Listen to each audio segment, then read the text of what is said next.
संजय, मुझे तुमसे तलाक चाहिए। अब मैं तुम्हारे साथ बिल्कुल नहीं रहना चाहती। बहुत बर्दाश्त कर लिया मैंने तुम्हारा। मैं तुम्हारे परिवार की, इस घर की नौकरानी नहीं हूं जो दिन भर इस घर का काम करती रहूं और सबका खाना बनाती रहूं। मेरी अपनी कोई जिंदगी रही नहीं गई है। शादी के बाद मैंने क्या क्या सपने देखे थे, तुमने मेरे सारे सपने ही बर्बाद कर दिए। कौन से सपने की बात कर रही हो रितु? किस चीज की कमी रखी है मैंने तुम्हें? जो भी मुंह खोलती हो मैं तुरंत लाकर देता हूं। लाकर देते हो? ऐसा कह रहे जैसे एहसान करते हो। नौकर की तरह दिन भर खटती रहती हूँ तुम्हारे घर में। तुम तो सुबह सुबह तड़के ही निकल जाते हो और रात को लेट आते हो। आने के बाद तुम्हें खाना चाहिए, खाकर बिस्तर पर लेट जाते हो। मेरी जिंदगी बता दो क्या है? सुबह किचन में, दोपहर किचन में और रात भी किचन में। अगर कहीं घूमने फिरने को बोल दो तो तुम्हें ऑफिस से छुट्टी नहीं मिलेगी। तो मैं क्या घर में बंद रहूं? देखो रितु, मुझे जब जब छुट्टी मिलती है तब तब तुम्हें लेके जाता हूं ना घुमाने के लिए। अब तुम सोचो कि मैं तुम्हें हर महीने कहीं लंबी टूर पर ले जाऊं, तो ऐसा तो नहीं हो सकता ना। घर परिवार भी है, उन्हें भी देखना है। बाकी हर संडे हम कहीं ना कहीं निकल ही लेते हैं। महीने में 2-3 बार तो बाहर डिनर कर ही लेते हैं ना। अब इससे ज़्यादा कितना करूं मैं? तुमको लेकर घूमता रहूं, नौकरी भी कर लूं, परिवार भी देख लूं। रितु, मैं मिडिल क्लास का लड़का हूं, मुझे सब कुछ देखना पड़ता है। नहीं नहीं, तुम्हें मुझे देखने की जरूरत नहीं है। तुम नौकरी देखो, परिवार देखो, इसके बाद टाइम मिलेगा तो मुझे देखना। और वैसे भी तुम क्या मुझे देखोगे? मैं खुद अपने आप को देख लूंगी। बहुत बनकर रह ली मैं इस घर की नौकरानी, अब मुझे नौकरानी नहीं बनना है। तुम मुझे हर महीने 5,000 दो, मेरे अपने खुद के खर्चे के लिए। मुझे भी काम होते हैं। ठीक है, ले लेना, अगर तुम्हें उससे ही संतुष्टि मिली है तो। कहते हुए संजय वहाँ से चला जाता है। धीरे धीरे रितु अब अपना फ्रेंड सर्कल बढ़ाने लगी।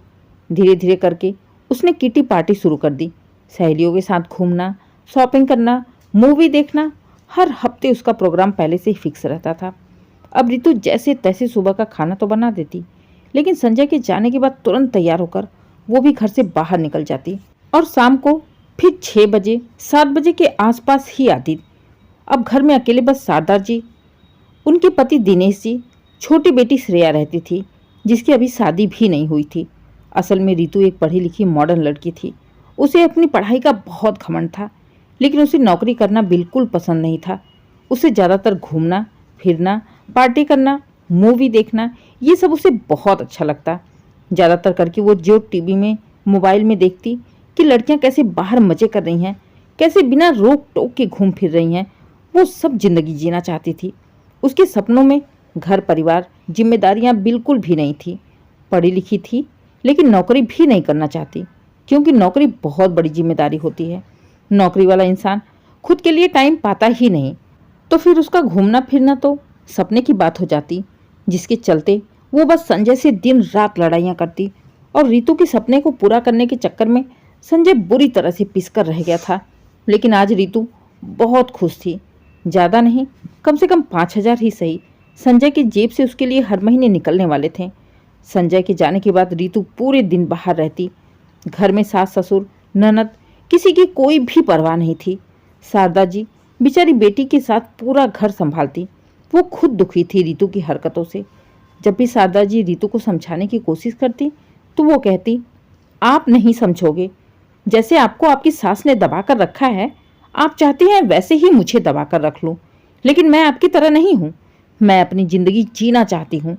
एक ही तो जिंदगी है, उसको मैं अपने हिसाब से जीना चाहती हूं। जब रितु अपने पति संजय की नहीं सुनती तो भला सास ससुर किस खेत की मूली थे। धीरे धीरे श्रेया की उम्र हो रही थी। दिनेश जी और संजय दोनों मिलकर श्रेया की शादी के चक्कर में पड़े थे। हर महीने शादी के लिए कुछ ना कुछ इकट्ठा करते रहते ताकि वो श्रेया की शादी में कोई भी कमी ना छोड़ सके। दिनेश जी की भी नौकरी थी, लेकिन तनख्वाह कोई बहुत अच्छी नहीं थी, इसलिए बाप बेटे दोनों को ही मिलकर शादी की तैयारी करनी थी। ऊपर से रितु के आए दिन नए नए नखरे। उसे बस संजय के पैसों से मतलब था। संजय का सारा पैसा उसके हाथ में आ जाए। श्रेया की शादी होगी ना होगी, इससे उसे कोई भी फर्क नहीं पड़ने वाला था। जिसे लेकर आए दिन घर में रोज रोज कलेश होता ही गया। बेचारा संजय आखिर कहाँ तक बर्दाश्त करेगा। दिन भर ऑफिस में थका हारा आकर पत्नी से प्यार के दो मीठे बोल सुनने की बजाय उसे रीतू के ताने सुनने को मिलते थे। संजय, तुम किसी काम के नहीं हो। पता नहीं तुम्हारी कमाई कहाँ फेंक के आते हो। बगल में राहुल भैया को देखो, कितना खुश रखते हैं अपनी पत्नी को। क्या कुछ नहीं पहनती उनकी पत्नी, जब जी चाहे शॉपिंग करती रहती है, आए दिन नए नए गहने बनवाती रहती है।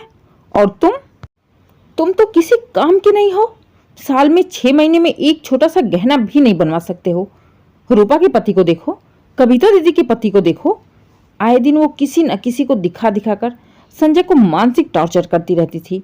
सबकी तुलना में संजय हर बार रीतू की नज़रों में बहुत ही नकारा निकलता था। आखिर संजय कब तक बर्दाश्त करे, वो भी इंसान था। दिन भर ऑफिस में टेंशन, घर पर आने के बाद रीतू के प्यार के बोल के बजाय हर किसी से तुलना करके बार बार उसे नीचे दिखाना। आखिर चिल्ला पड़ता था संजय। रीतू के ऊपर संजय का चिल्लाना घर में तूफान आने से कोई नहीं रोक पाता। अब ये लगभग रोज का ही हो गया था। झगड़ा बढ़ते बढ़ते इतना बढ़ गया कि रीतू अब संजय से तलाक लेने के लिए पीछे पड़ गई थी। वैसे भी उसे ये पाबंदी बिल्कुल भी अच्छी नहीं लग रही थी। बार बार सास का टोकना, संजय का उसके मन मुताबिक पैसे न देना, उसके बाहर फ्रेंडों के साथ घूमने पर पाबंदी लगाना, रात को मूवी देखने पर रोक लग जाना, ये सब चीज़ उसे बिल्कुल भी अच्छी नहीं लगती। वो अपनी ज़िंदगी अपने हिसाब से जीना चाहती थी। इसलिए उसने सारे रिश्ते किनारा करते हुए संजय से तलाक की मांग कर दी। संजय भी इतनी बुरी तरह से रीतू को झेल चुका था कि अब उसे बिल्कुल भी प्यार की उम्मीद ही नहीं रह गई थी, जिसके चलते आज बात उनके तलाक पर आ गई थी। आज दोनों कोर्ट में एक दूसरे के आमने सामने खड़े थे। जज साहब ने जब रीतू से पूछा कि तलाक क्यों लेना चाहती हो, तो रीतू ने रोते हुए कहा, जज साहब, मुझे मेरे ससुराल में टॉर्चर किया जाता है, नौकरों की तरह काम कराया जाता है। मैं पढ़ी लिखी होने के बावजूद भी उस घर में एक नौकरानी बन के रह गई हूँ। बात बात पर रोक टोक, और मेरा पति जो सुबह ही चला जाता, रात को आता, प्यार के दो बोल भी नहीं बोलता। पूरी तरह से मेरे लिए मेरा ससुराल जेल बन के रह गया है, और वो घर नहीं है, वहाँ पर मेरा दम घुटता है। मुझे तलाक चाहिए। संजय ने भी अपना पक्ष रखा। जज साहब, अगर ये तलाक लेना चाहती है तो मैं इसे खुशी खुशी तलाक दे दूंगा, क्योंकि इसके साथ रहकर भी मुझे कभी भी पत्नी का सुख नहीं मिला, पत्नी का प्यार नहीं मिला। तो इससे अच्छा है कि मैं इससे अलग होकर ही पत्नी के प्यार के लिए तरसता रह जाऊं। जज साहब, मैं एक मिडिल क्लास का लड़का हूं। मेरे लिए घर, परिवार, नौकरी, जिम्मेदारियां सब कुछ है। मुझे सब कुछ देखना पड़ता है। मेरी एक बहन है शादी करने के लिए, माँ है, बाबूजी हैं। मैं कैसे अपनी सारी तनख्वाह उठाकर रीतू के हाथ पर दे दूं? और वो भी किस लिए? ताकि ये बाहर जाकर मूवी देख सके, शॉपिंग कर सके, अपनी सहेलियों के साथ होटल में खाना खा सके। मैं इतना अमीर नहीं हूँ, मैं इतने बड़े बड़े शौक नहीं पालता। मैंने अपनी तरफ से पूरी कोशिश की कि मैं रीतू को खुश रख सकूं। मैं कभी अपने माँ, बाप, बहन को बाहर डिनर पर नहीं ले गया, लेकिन मैं इसे लेकर जाता था।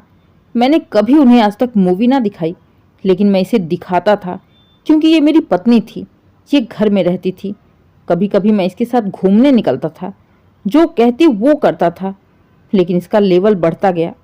लेकिन मेरी औकात तो वही थी ना, जितनी सैलरी पाऊंगा उतने ही तो खर्च करूंगा ना, जितनी चादर होगी उतने ही तो पाँव पसारूंगा ना। अब इसको मेरी पूरी सैलरी चाहिए। अगर ये परिवार की जिम्मेदारियों के साथ सब कुछ लेकर चलती तो मैं खुशी खुशी अपनी सारी सैलरी इसके हाथ पे रख देता। लेकिन इसे तो मेरे परिवार से कोई मतलब ही नहीं है, यहाँ तक कि इसे तो मुझसे भी मतलब नहीं है।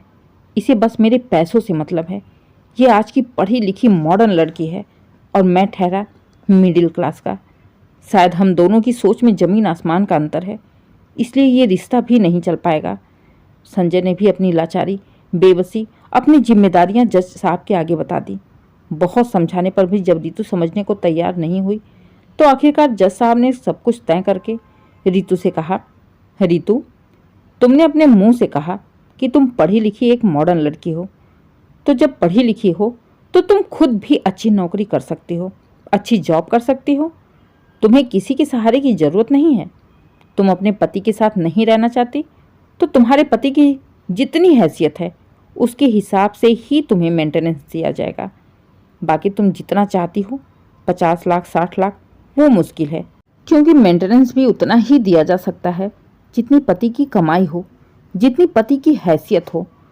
इसलिए जज साहब ने संजय की कमाई को देखते हुए, उसका बैकग्राउंड देखते हुए पैसे रितु को दिलवा देते हैं। अब दोनों ही अपनी अपनी लाइफ में आजाद थे। रितु से तलाक के बाद संजय बहुत उदास रहने लगा था, क्योंकि रितु थी तो आखिर उसकी पत्नी। इतनी जल्दी अपनी पत्नी को भुलाया तो नहीं जा सकता ना। चाहे भले ही उसकी शादी को अभी 2 साल ही हुए थे, उनका कोई बच्चा नहीं था, लेकिन पत्नी ये नाम ही ऐसा है जिसके लिए दिल में कोई ना कोई जगह जरूर हो जाती है। और इसके उल्टा इधर रितु को बिल्कुल ही फर्क नहीं पड़ने वाला था कि संजय के साथ उसका तलाक हो गया है। रितु ने रो गा कर अपने माँ बाप को जितनी भी कहानी बनाकर सुनानी थी सुना दी, जिसके चलते रितु के माँ बाप ने बेटी की हाँ में हाँ मिलाते हुए बेटी का ही साथ दिया। अब तो वैसे भी रितु के पास पैसे थे, वो पूरी तरह से फ्री थी। ऐसा लग रहा था जैसे उसके सर से संजय नाम का कोई ग्रहण हट गया हो। संजय उदास रहने लगा था। संजय की उदासी देख शारदा जी ने कुछ सोचते हुए संजय से कहा, बेटा देख, ऐसे कब तक रहोगे? ऐसे कब तक काम चलेगा? जो हो गया उसे भूल जा और अपनी जिंदगी में आगे बढ़ने की कोशिश करो। नहीं माँ, अब दोबारा नहीं, थक गया हूँ मैं। अब मुझे दोबारा नहीं शादी करनी है। अब मैं बस श्रेया की शादी कर लूँ, इसके बाद पूरी तरह से फ्री हो जाऊँगा। बेटा तुम तो फ्री हो जाओगे, लेकिन हमारा क्या होगा? इस घर का क्या होगा? इस घर के लिए भी तो एक बहू चाहिए ना। माँ, अभी एक बहू से तुम्हें सबक नहीं मिला जो दूसरी बहू के चक्कर में पड़ गई? नहीं बेटा, वो बहू तो कुछ ज़्यादा ही पढ़ी लिखी थी, कुछ ज़्यादा ही नए जमाने की थी, मॉडर्न सोच वाली थी। उसे अपने हक के बारे में कुछ ज़्यादा ही पता था। लेकिन इसका मतलब ये नहीं कि हर पढ़ी लिखी लड़कियां ऐसी ही होती हैं। इस बार हम किसी गरीब घर की कम पढ़ी लिखी लड़की से तुम्हारी शादी करेंगे। दुनिया में ऐसे बहुत लोग हैं जो हमसे भी ज़्यादा मिडिल क्लास के होंगे। हम उस घर की लड़की लाएंगे। अब मुझे पढ़ी लिखी बहू नहीं, एक संस्कारी बहू चाहिए जो अपनी खुशी के साथ साथ हमारी खुशी का भी ध्यान रख सके। बेटा धीरे धीरे ज़माना इस मोड़ पे जा रहा है जहाँ पर अब दहेज की मांग कम होगी और संस्कारी लड़कियों की मांग ज़्यादा होगी। हम शायद उसी मोड़ पर खड़े हैं। बेटा तुम तो समझदार हो, तुम तो समझो, ऐसी जिंदगी नहीं कटने वाली है। माँ की बात सुन संजय भी सोचने के लिए मजबूर हो गया था। माँ की बात भी सही थी। पूरी जिंदगी आखिर अकेले तो नहीं बिताई जा सकती है। कुछ सोचते हुए उसने शारदा जी से कहा, ठीक है माँ, मैं शादी करूँगा, लेकिन पहले श्रेया की शादी के बाद। कुछ दिनों बाद ही श्रेया की शादी भी हो जाती है। और शारदा जी ने अपने रिश्तेदारों से पूछकर जान पहचान की ही लड़की प्रिया से संजय की शादी करा देती है। प्रिया बिल्कुल रितु के विपरीत थी। प्रिया ने भी पढ़ाई लिखाई की थी, लेकिन समाज वाली, संस्कार वाली, जिम्मेदारियां वाली। प्रिया अपने व्यवहार से संजय के दिल में अपने लिए जगह बना ली थी। अब संजय ऑफिस से आने के बाद पत्नी की गोद में सर रखकर सुकून की प्यार भरी बातें कर सकता था। अब उसके घर में लड़ाइयों की आवाज़ नहीं, पायल की छनक होती थी।